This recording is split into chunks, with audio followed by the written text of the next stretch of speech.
주님께서 그의 제자들을 가르치시는 것에 관하여서 함께 말씀을 나눴습니다. 우리가 지난 시간 함께 나누었던 주님의 가르침은 외식하지 말라는 것이었죠.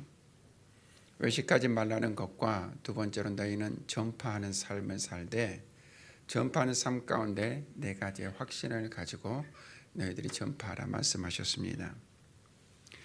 오늘도 우리 주님께서 계속해서 그 제자들을 가르치십니다. 가르치실 때 한 사람이 우리 주님께 부탁을 합니다. 선생님, 나의 형에게 명하여서 유산을 나와 함께 나누게 하소서.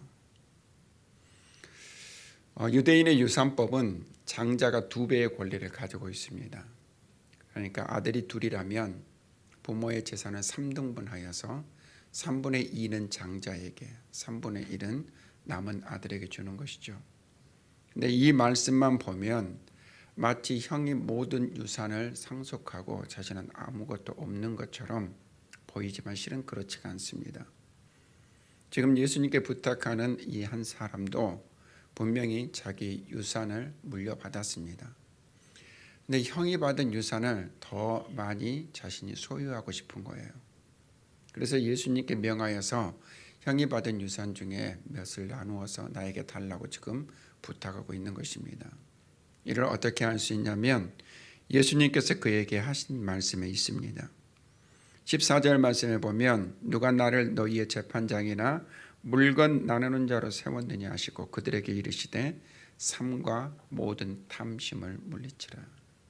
곧 내가 나에게 부탁하는 이 모든 것은 그 마음의 탐심으로 말미암은 것이다 라고 지금 부드럽게 책망하고 계시는 거예요.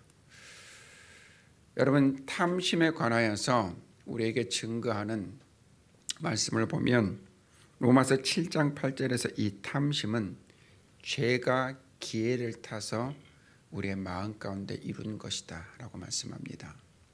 그 탐심의 근원, 그 뿌리는 죄에 있다는 것이죠. 그 죄가 씨를 뿌리고 자라나서 우리의 마음에 탐심을 심었다는 것입니다. 여러분, 사람은 먹을 때에 한계가 있습니다.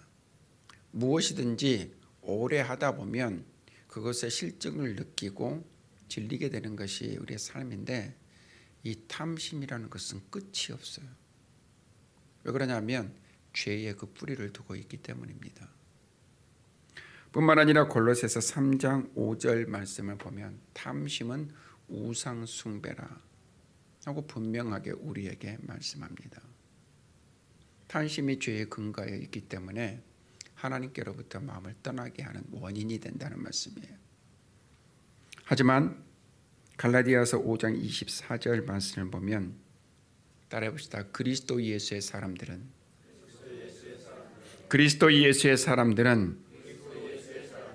탐심을 십자가에 못 박았느니라. 아멘. 그리스도 예수의 사람들, 곧 내가 그리스도 예수 안에 있고 그리스도 예수가 내 안에 있는 사람들은 그리스도 예수께서 지신 그 십자가에 이 모든 죄의 찌꺼기들을 함께 못 박은 겁니다. 그 가운데 그 죄로 말미암은 탐심까지도 십자가에 못 박은 거예요. 그러므로 주님께서 우리에게 말씀하시는 바 너희는 탐심의 마음을 빼앗기지 말라 말씀하십니다. 주님께서 탐심에 관해서 이와 같이 말씀하시고 한 가지 비유를 통하여서 이 탐심이 무엇인가를 우리에게 가르치십니다. 한 부자가 있습니다. 이 부자는 많은 소출을 얻었어요. 그런데 많은 소출을 얻었는데 마음에 하나의 염려가 생긴 겁니다. 왜냐하면 자신이 가지고 있는 그 곳간에는 그 소출을 다 간직할 수 없고 자신이 가진 그 재물도 그 곳간에 다 넣어둘 수가 없는 거예요. 고민하다가 내린 결론은 그래, 이 곳간을 헐고 더 큰 곳간을 지어서 그곳에 이 소출을 넣어두고 나의 모든 재물을 그것에 넣어두자고 결정했습니다. 이 즐거운 상상을 하고 있는 한 부자의 즐거움은 얼마 가지 못했어요. 오늘 말씀해 보니까 20절에 주님께서 그에게 말씀합니다. 어리석은 자요. 어리석은 자요. 오늘 밤에 내 영혼을 도로 찾으리니 그러면 내 준비한 것이 누구의 것이 되겠느냐 하고 말씀합니다. 내가 오늘 밤에 너의 영혼을 도로 찾으면 내가 지금 즐겁게 상상하고 있는 그런 모든 것들 누구의 것이 되겠냐는 것이죠. 이 부자의 마음은 큰 곳간에 있었고 자기의 소출을 그곳에 쌓아두는 것에 있었습니다. 그리고 모든 사람이 소망하는 것처럼 이제 여러 해 동안 먹을 것을 쌓아두었으니 내 영혼아 이제 편안히 쉬고 먹고 마시고 즐기자. 그렇게 즐거운 상상을 하고 있었던 겁니다. 여러분, 이것은 오늘날을 살아가는 모든 사람들의 소망처럼 보입니다. 이러한 삶을 위해서 사람들이 자기의 삶을 투자하는데 아까워하지 않습니다. 성공을 위해서는 수단과 방법을 가리지 않고 일확천금을 노리기 위해서 젊은 청춘들이 그의 삶을 허비하는 것도 간간히 볼 수 있습니다. 이 어리석은 부자와 똑같은 그런 마음들을 품고 살아가는 인생들이 많다는 거예요. 하지만 그 모든 것들을 소유했습니다. 가졌습니다. 이제는 평안히 쉬고 먹고 마시고 즐길 일만 있는데 하나님께서 오늘 밤에 내 영혼, 내 생명을 취한다면 너의 그 모든 상상과 그 즐거움이 너의 예비한 것이 누구의 것이며 어디에서 누리겠냐는 것이죠. 여러분, 이 말씀에는 굉장히 중요한 주의 음성이 있습니다. 무엇입니까? 너의 생명의 주인은 나 여호와다. 너의 생명의 주인은 나 여호와다는 것이죠. 이 땅에서의 생명이 끝나면 이 땅에서 내가 마음을 두고 소망하고 바라고 구하고 누리고자 했던 것이 아무 쓸모가 없다는 것을 우리에게 말씀하고 있어요.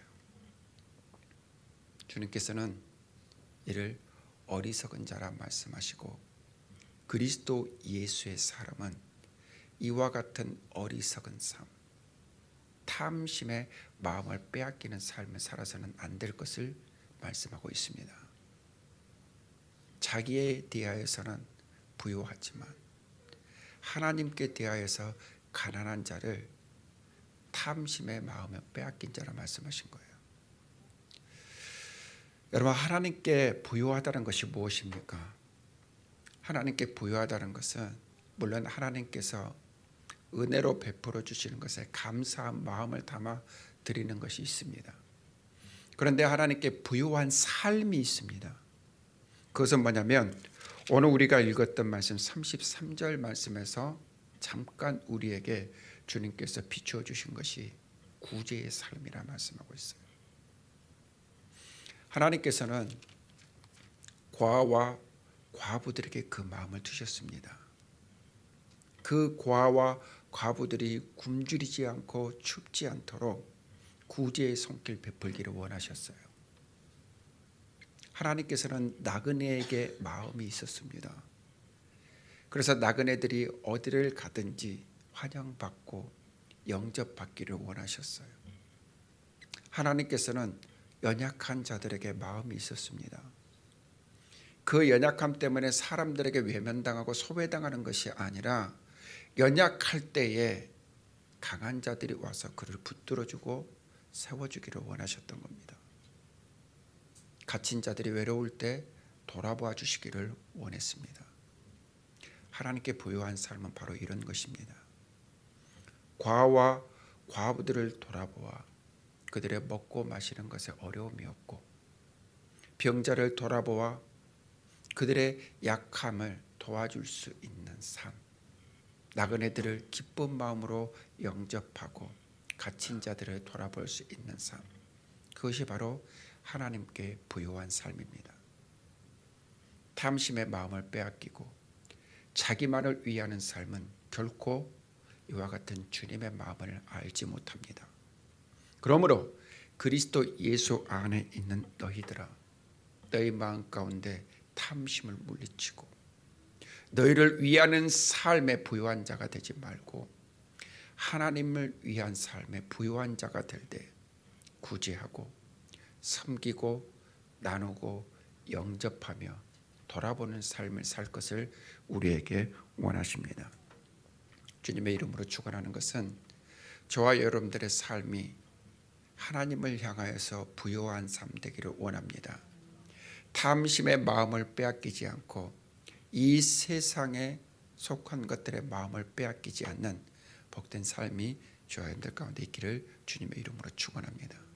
그리스도 예수의 사람은 바로 이와 같은 삶이 되어야 할 것을 말씀하셨어요. 또 우리 주님은 그리스도 예수의 사람들, 이 살아가야 할 삶에 대하여서 그의 제자들에게 말씀합니다. 너희들은 무엇을 먹을까, 무엇을 마실까, 무엇을 입을까 염려하지 말라. 먹는 것보다 생명이 구하고 입는 것보다 몸이 더 귀하다. 이것은 무엇이 더 중요한가를 분별하라는 것이죠. 음식보다 너희의 생명이 더 귀해. 의복보다 너희의 몸이 더 귀해. 얼마나 좋은 것을 먹을까? 얼마나 좋은 것을 마실까? 얼마나 좋은 것을 입을까? 그러한 것에 마음 쓰지 말라는 것입니다. 그러한 것에 마음을 빼앗기지 말라는 것입니다. 그러면서 주님께서는 세 가지의 예를 통하여서 우리에게 말씀하시는 것이 있는데 그것은 뭐냐면 까마귀를 생각하여 보아라. 까마귀는 심지도 아니하고 거두지도 아니하고 그의 곡간이 있어 쌓아두지도 아니하되 그를 기르시는 이가 누구시냐? 하나님이시다. 먹이시는 이가 누구시냐? 하나님이시다. 하물며 너희들이 극히 천하게 여기는 그 까마귀, 그 새들도 이처럼 하나님께서 먹이시고 기르시거든 하물며 너희일까 보냐. 너희는 그 모든 것들보다 훨씬 더 귀하다. 그리고 두 번째로 예를 드신 것이 뭐냐면 너희가 염려한다고 그 키가 한 자라도 더할 수 있더냐? 너희가 염려한다고 그 생명을 한 시간이라도 영전시킬 수 있더냐? 너희의 염려함으로 해결할 수 있는 건 아무것도 없다는 겁니다. 실제로 사람이 하는 모든 염려, 근심, 걱정의 98%는 일어나지도 않을 일, 그리고 일어날 수도 없는 일에 염려의 마음을 빼앗긴다고 합니다. 그런데 그렇게 살아가고 있다는 것이죠. 그 염려의 마음을 빼앗기다 보면 정작 우리의 마음을 두어야 할 곳에 우리의 마음을 두지 못하는 겁니다. 그리고 세 번째로 예를 들어 말씀하시는 것이 들의 백합화를 봐라. 그 들의 백합화는 실도 만들지 않고 짜지도 않지만 여러분 그 뒤에 말씀을 보면 솔로몬의 모든 영광으로 입은 것이 들에 피는 백합화 하나만큼 훌륭하지 못했다는 거예요. 여러분 솔로몬은 이스라엘 역사에 있어서 가장 부한 왕이었습니다. 그의 지혜를 따라올 자가 없었습니다. 그가 누리는 그 모든 호사는 그 어떠한 왕도 누려보지 못했던 그러한 삶이었어요. 그런데 한낱 들에 피는 그 백합화, 한낱 피었다지는 이 들풀과 같은 백합화도 이 솔로몬의 모든 입은 영광으로도 더 훌륭하지 못했다는 거예요. 왜 그렇습니까? 중요한 것은 이 백합화를 하나님께서 입히셨기 때문입니다. 보여지는 삶이 부하고 보여지는 삶이 존귀하고 보여지는 삶이 아름답지 못하다 할지라도 하나님께서 나를 아름답게 여기시면 아름답습니다. 하나님께서 나를 존귀하게 여기시면 존귀합니다. 하나님께서 나를 보배롭게 여기면 보배로운 삶입니다. 왜 그렇습니까? 하늘에 속한 것들과 땅에 속한 것들의 차이가 그 안에 있기 때문이에요. 이 땅에 속한 것들의 아름다움과 보배로움과 존귀함을 쫓다 보면 하늘에 속한 보배로움과 존귀함과 아름다움을 취하지 못한다는 것이죠. 하늘에 속한 것들은 오직 하나님께로부터 우리에게 주어지는 것임을 우리는 결코 잊어서는 안 돼요. 그런데 이 땅에서 어떻게 먹고 무엇을 입고 무엇을 마실까 염려한다는 것이죠. 여러분, 하나님께서는 이미 그러한 염려들을 이스라엘 백성들로 하여금 하지 않도록 과거에 보여주셨고 공급해 주셨고 지키셨고 인도하셨습니다. 여러분, 이스라엘 백성의 광야 생활 동안에 그들이 먹은 바가 무엇입니까? 그들은 심지 않았습니다. 거두지 않았습니다. 하지만 하나님께서는 하늘의 만나를 통하여서 그들에게 먹을 것을 공급해 주셨어요. 누가 공급하셨습니까? 하나님께서 공급하셨습니다. 그들은 광야에서 수고하여 물을 얻지 않았습니다. 하지만 하나님께서는 반석을 명하여서 물이 나게 하셨고 쓴물을 단물이 되게 하사 그들로 먹고 마시게 하셨습니다. 누가 공급하셨습니까?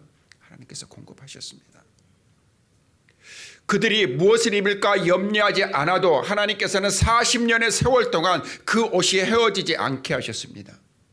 그들이 무엇을 신을까 염려하지 않아도 하나님께서는 40년 동안 그들의 신발이 헤어지지 않도록 하셨습니다. 모든 것들을 먹이셨고 모든 것들을 마시게 하셨고 모든 것들을 입게 하셨고 모든 것들을 심게 하셨습니다. 지키시고 인도하시고 보호하셨습니다. 그저 하나님께서 은혜로 그들에게 베풀어 주신 것입니다. 왜 그렇습니까? 이 땅에 살아가는 동안 이 모든 것들이 그들에게 필요하다는 것을 아셨기 때문에 하나님께서는 이 모든 것들을 그들에게 공급하셨습니다. 하나님께서 이와 같이 그들에게 먹을 것과 마실 것과 입을 것을 공급하신 이유는 무엇이냐면 그러한 것들에 염려하고 근심하여서 마음을 이 땅 가운데 두지 말고 너희의 마음을 정작 두어야 할 곳 하나님의 나라에 그 마음을 두도록 하시기 원하셨기 때문입니다. 영원한 것에 가치를 들고 살기 원하셨기 때문입니다. 세상 것과는 비교할 수 없는 보배로운 것들에 그 마음을 두고 살기를 원하셨기 때문입니다. 세상 것과 비교할 수 없는 그 가치를 바라보고 살도록 하시기 위해서였다는 것이죠. 하나님께서는 이처럼 세상에 속한 것들에 대한 근심과 염려 가운데 그 마음 빼앗기지 않기를 원하셨어요. 너희의 마음을 하나님 나라에 두라. 너희의 마음을 하나님 나라에 두라. 왜 그렇습니까? 하나님께서는 그리스도 예수의 사람에게 하나님의 나라 주시기를 기뻐하셨기 때문입니다. 어리석은 부자가 이 땅 가운데 헤아릴 수 없이 많은 것들을 쌓아두고 먹고 마시고 즐기고자 할지라도 그 생명이 이 땅 가운데서 끝나면 그것이 아무 의미가 없는 것처럼 이 땅 가운데 마음을 두고 살아가는 자들은 이 땅의 삶이 끝나면은 하나님의 나라에서 취할 것이 아무것도 없기 때문이에요. 그렇기 때문에 그리스도 예수의 사람아, 내 사랑하는 백성들아, 너희들이 이 세상 가운데 근심하고 염려하고 무엇을 먹을까 무엇을 마실까 염려하는 것에 그 마음을 빼앗기지 말고 너희의 마음을 영원한 저 하나님의 나라에 두라 하고 말씀하고 있습니다.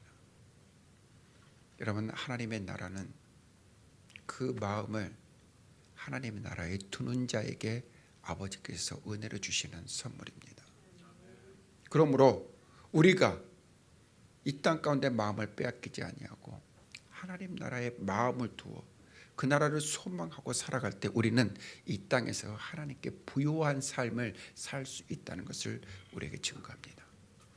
오늘 주님께서는 우리의 삶에 너무나도 실제적이고 우리가 마음 가운데서 갈등하고 있는 부분들에 대한 분명한 해답을 안겨주셨어요. 너희는 그리스도 예수의 사람이다. 그러므로 탐심의 그 마음을 빼앗기지 말라. 너희를 위하는 삶의 마음을 빼앗기지 말라. 너희의 삶은 가난할지라도 하나님께 부유한 삶을 살라. 그러면 너희의 삶이 부유해지는 겁니다. 너희의 마음을 무엇을 먹을까, 무엇을 마실까, 이 세상에 속한 것들에 대한 근심과 염려에 두지 말고 너희의 마음을 하나님의 나라에 두라. 그러면 하나님께서 그의 나라를 너희에게 주시기를 기뻐하신다고 말씀합니다. 여러분, 우리의 인생이 70이요 강건하면 80이라 했습니다. 그 80의 세월도 주의 분노 가운데 지나가는 세월입니다. 그리고 어느 때 하나님께서 부르실지 모르는 그러한 세월을 살아가고 있습니다. 그 세월 가운데에서 우리의 마음을 빼앗겨 아침 안개와 같이 사라져버릴 것들에 우리의 모든 시간들과 모든 삶을 허비해버린다면 주께서 부르시는 그날에 우리는 어리석은 자라 일컬음을 받을 수밖에 없어요.